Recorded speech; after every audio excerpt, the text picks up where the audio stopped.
चर्चा करेंगे और अपने कर्म के बारे में। अग्निदेव महाराज कहते हैं, जिस अग्नि से हम सब भोजन बनाते हैं, अपने 10 इंद्रियों को, अपने आत्मा को तृप्त करते हैं, हवन करते हैं, स्वाहा कहते हैं, देवता तृप्त होते हैं, स्वधा कहते हैं, तो पितर लोग भी हमारे तृप्त होते हैं। तो देखिए भाइयों बहनों, अग्निदेव महाराज कहते हैं कि सतगति कैसे प्राप्त हो सकती है। सरल मार्ग है, सरल रास्ता है, जानने की जरूरत है। हम और आप यहाँ छोटा सा बालक के रूप में आए हैं।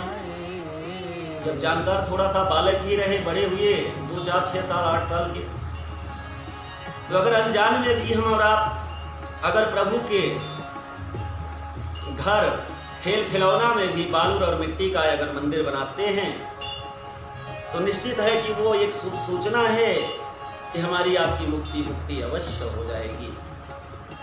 बालक का खेलते हुए बालू से, मिट्टी से अगर हम भगवान के घर मंदिर बनाते हैं, खिलवाड़, उससे भी मुक्ति और मुक्ति अवश्य हो जाती है। पर सब बालक ये सब थोड़ी करते हैं। जिनके जैसे माता पिता, उनके वैसे बालक। देखिए भाइयों बहनों, ऐसा भी नहीं है जैसे जिनके माता पिता वैसे ही उनके बालक, ये भी नहीं है। अग्निदेव महाराज कहते हैं, अगर हम बड़े हो गए, हम गृहस्थ में पत्नी वाले हो गए, बच्चे वाले हो गए, माता पिता हैं, अपने समाज हैं, समाज से भी बाहर हमारे भाई हैं, भाईचारे की जीवन जीने के लिए इस दुनिया में हम रह पाए हैं। धन अगर हम और आप पसीना बहाते हैं, मेहनत करते हैं, जो भी धन इकट्ठा होता है, तो धन की गति भाइयों 3 है, जिसमें से प्रथम गति है दान। तो दान किसको दिया जाए? जो हमारा दान उत्तम गति है, जो वास्तव में ही उत्तम स्थान तक दान किया जाए, जिसकी हमें इच्छित फल प्राप्ति हो सके, उसके लिए सत्पात्र की जरूरत है। दान ब्राह्मण ले सकते हैं, धन आप देवताओं के सेवा में लगा सकते हैं, धन आप अपने पितरों के सेवा में लगा सकते हैं, और धन आप ब्राह्मण, सतपात्र ब्राह्मण को ही दान देने से आपकी मुक्ति और भुक्ति सुलभ हो सकती है। ऐसा हमारे वेद पुराणों में प्रमाण है। आगे अग्निदेव महाराज कहते हैं कि अगर जो मनुष्य ऋषि मुनियों के तप स्थली भूमि पर मंदिर बनवाते हैं, किनके मंदिर? सूर्य भगवान के मंदिर, रुद्र भगवान के मंदिर, रुद्र माने हनुमान जी, शिव जी के मंदिर, देवी मैया का मंदिर, भगवान श्री कृष्ण राधा का मंदिर, सीताराम लक्ष्मण का मंदिर। भाइयों बहनों, अगर तप स्थलीय स्थान ऋषि मुनियों के द्वारे अगर जो एक मंदिर बनवाता है, वो निश्चित है कि अपने गरुड़ ध्वज लोक को चला जाता है। अगर जो 3 मंदिर बनवा देते हैं, वो भक्त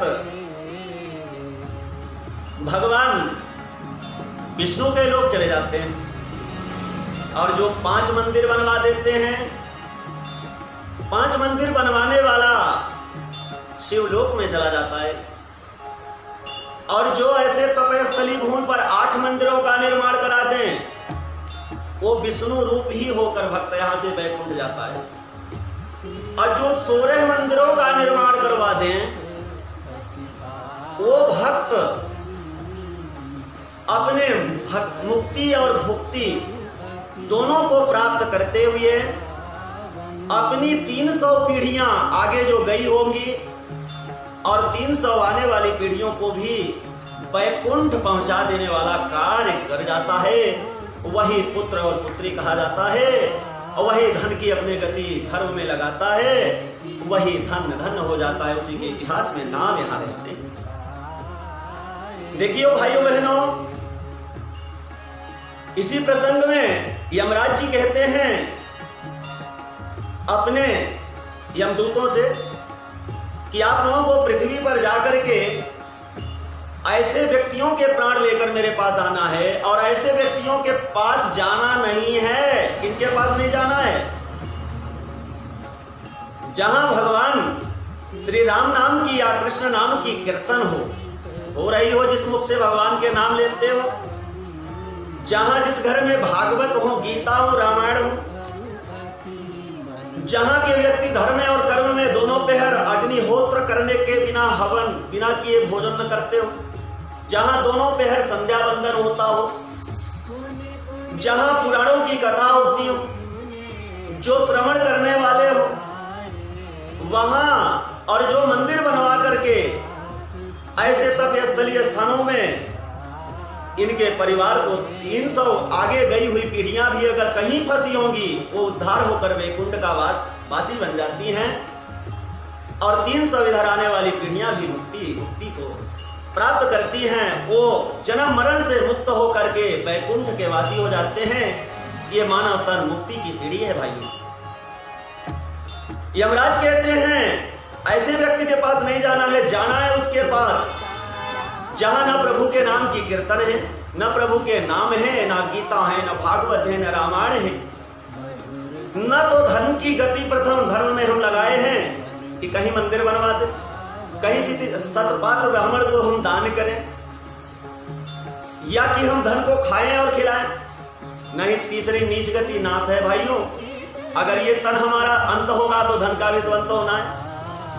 इसलिए यमराज कहते हैं कि हे यमदूतों, उन्हीं पापियों को जाकर नाग फांस में बांध कर ले आना जो यहां काम क्रोध मद लोभ में अपने धन की गति न प्रथम न द्वितीय कर पा रहे हैं, अंत में नीच गति के ही ओर जा रहे हैं, तन और धन दोनों लेकर। ऐसे पापियों को मेरे पास लेकर आना, बाकी धर्मात्माओं के सामने कभी नहीं जाना।